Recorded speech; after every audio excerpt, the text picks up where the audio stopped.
friends, welcome back to my channel. আজি এই ভিডিঅ'টোত হিবিস্কাছ বা জবাৰ বেষ্ট পটিং মিক্স আৰু কেনেধৰণে ৰুব লাগে তাৰ বিষয়ে অলপ শিকিম। তেন্তে আহক আজিৰ ভিডিঅ'টো আৰম্ভ কৰোঁ। মই আমাৰ ঘৰৰ ওচৰতে থকা ৰোড ছাইড দোকান এখনৰ পৰা এই মিনি হিবিস্কাছজোপা কিনি আনিছোঁ। নাৰ্চাৰীৰ পৰা যিকোনো প্লেণ্ট ঘৰলৈ অনাৰ পাছত ৰিপৰ্টিং লগে লগে নকৰিব। সদায় অনাৰ পাছত 2 দিন বা 3 দিন ৰাখি আপোনাৰ ঘৰৰ এনভাইৰনমেণ্টটোৰ লগত ছেট হ'বলৈ দিয়ক। তাৰ পাছতহে ৰিপৰ্টিং কৰক। নাৰ্চাৰীবোৰত দিয়া এনভাইৰনমেণ্ট আৰু আমাৰ ঘৰৰ এনভাইৰনমেণ্ট বহুত বেলেগ থাকে। সেইবাবে ফাৰ্ষ্টত ছেট হ'বলৈ দিহে ৰিপৰ্টিং কৰিব। লগে লগে ৰিপৰ্টিং কৰিলে প্লেণ্টজোপাই চক খাব পাৰে। জবা ফুল এদিনহে ফুলি থকা দেখিবলৈ পাব।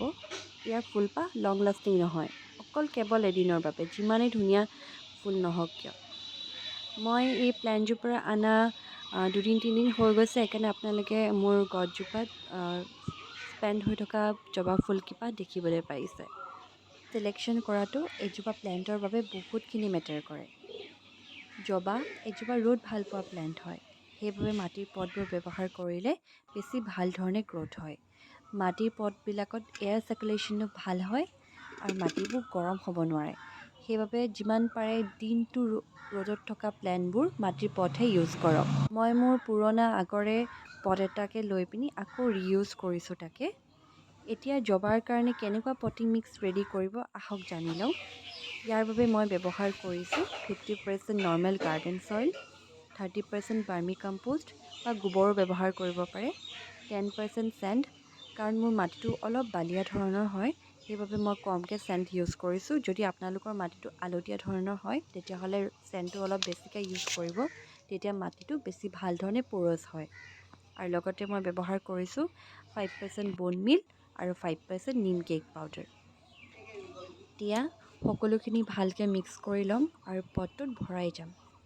পটটোৰ ড্ৰেইনেজ হ'লটোত প্ৰথমে এটা সৰু ইটাৰ টুকুৰা দিব আৰু তাৰ ওপৰত পটিং চইলখিনি ঢালি দিব, যিখিনি আমি এতিয়া ৰেডি কৰিছোঁ। প্ৰথমে এই মাটিখিনি আধালৈকে ফিল কৰি দিয়ক। তাৰপিছত যেনেকৈ ইয়াত দেখাইছোঁ প্লেণ্টজোপা বহাই দিয়ক পটটোত, আৰু তাৰ ওপৰত বাকী থকা যিখিনি পটিং মিক্সখিনি ইয়াৰ ওপৰত ঢালি দিছোঁ।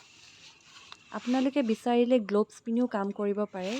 মই আগৰ পৰাই গ্ল'ভ নোহোৱাকৈ কৰি ভাল পাওঁ, সেইকাৰণে এনেকৈয়ে ভিডিঅ'বোৰ বনাওঁ।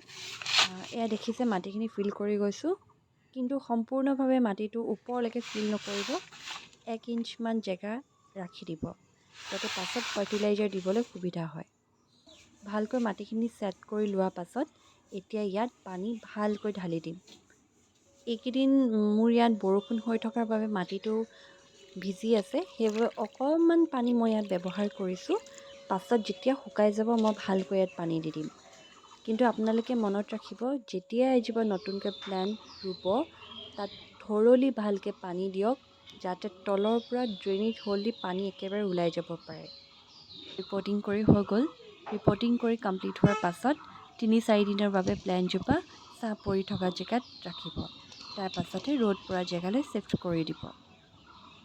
পাৰিলে ৰিপৰ্টিংবোৰ সদায় আবেলি সময়ত বা সন্ধিয়া সময়ত কৰক, তেতিয়া ৰাতিটোৰ বাবে প্লেণ্টজোপা এডজাষ্ট হ'বলৈ সময় পায়। মিনি হিবিস্কাছ এনেকুৱা এজোপা প্লেণ্ট য'ত আপোনালোকে 12 মাহে ফুল ফুলা দেখিবলৈ পাব, এপাহ নহয় এপাহ ফুল ফুলা দেখিবলৈ পাব। আৰু এতিয়া যিহেতু ছামাৰ ছিজন আহি আছে, এই ছিজনটো জবা এজোপাৰ বাবে বহুত ভাল ধৰণৰ সময়। এতিয়া জবাবোৰ ভালকৈ গ্ৰ'থ হোৱা আপোনালোকে দেখিবলৈ পাব আৰু ফুল ফুলা দেখিবলৈ পাব। এতিয়া আমি ইয়াত যিমানখিনি ফাৰ্টিলাইজাৰ ব্যৱহাৰ কৰিছোঁ, 1 মাহৰ বাবে কোনো ধৰণৰ ফাৰ্টিলাইজাৰ ইউজ নকৰিলেও হ'ব। 1 মাহ হোৱাৰ পাছত বা 45 দিন হোৱাৰ পাছত আপোনালোকে আকৌ একেই ফাৰ্টিলাইজাৰ ইউজ কৰিব পাৰে। বাৰ্মি কম্পোষ্ট, নিম খালি আৰু বোন মিল সেয়াই ইউজ কৰিব পাৰে, আৰু তেনেকৈও ধুনীয়াকৈ গ্ৰ'থ হোৱা দেখিবলৈ পাব। ইয়াত আপোনালোকে কাটিং প্ৰুনিং কৰিব পাৰে, তেতিয়া গছজোপাৰ শ্বেপটো মেইনটেইন হৈ থাকিব। আশা কৰোঁ আপোনালোকে ভিডিঅ'টো চাই ভাল পাইছে আৰু অলপ হ'লেও কেনেকৈ এজোপা প্লেণ্ট নাৰ্চাৰীৰ পৰা আনি ঘৰত ৰিপৰ্টিং কৰিব লাগে সেয়া বিষয়ে জানিব পাৰিছে। ভিডিঅ'টো চাই যদি ভাল পাইছে আৰু ইনফৰ্মেটিভ লাগিছে তেন্তে ভিডিঅ'টো লাইক, শ্বেয়াৰ আৰু কমেণ্ট কৰি দিব, আৰু মোৰ চেনেলটো ছাবস্ক্ৰাইব কৰি দিব। থেংক ইউ ফৰ ৱাচিং।